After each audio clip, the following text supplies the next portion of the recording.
For years, internet companies have argued with states over collecting sales tax on the items their customers buy online. Now, the latest dispute pits two giants against one another. Amazon.com versus the state of California, with hundreds of millions of dollars at stake. CBS News correspondent John Blackstone has this report. For many online shoppers, the checkout screen noting zero sales tax seems a good reason to buy on the internet. But now a new law in California requires online retailers to collect sales tax. And Amazon, the world's biggest internet retailer with $34 billion in sales last year, isn't happy.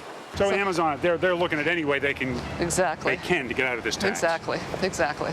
Betty Yee, a member of California's tax board, says Amazon and other online stores are simply being told to do what other retailers do.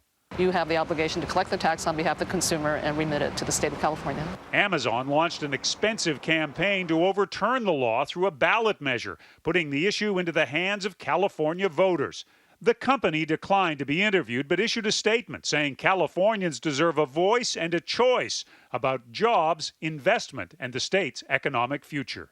Not just here in California, but across the country, Amazon has aggressively fought back whenever a state government has tried to force the company to collect sales taxes for online purchases. At least 15 states have moved toward requiring Amazon to collect sales tax. In New York, Amazon is challenging a sales tax law in court. And in South Carolina, Amazon shut down construction of a huge distribution center when the state considered a new sales tax law.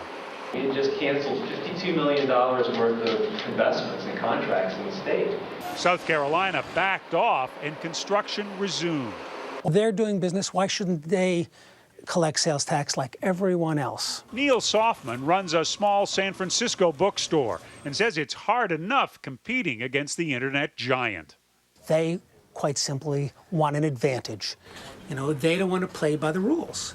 It's estimated that nationwide, states that are already suffering under huge budget deficits will lose more than $11 billion in uncollected sales taxes next year. California alone could lose nearly $1.3 billion. These are important dollars that could support vital public services like public education. In reality, all consumers are supposed to pay sales tax, whether they buy in a store or online. But since online businesses have been largely exempt from collecting sales tax, those who actually go out to shop have been paying for the privilege. I'd rather pay the extra bucks and come to an actual bookstore. However, plenty of Californians have made the choice to pay less and shop online. Amazon will be encouraging them to vote to keep the sales tax loophole open. John Blackstone, CBS News, Sacramento. If Amazon gets 500,000 voters to sign its petition over the next 2 months, the issue would be on the California ballot in February.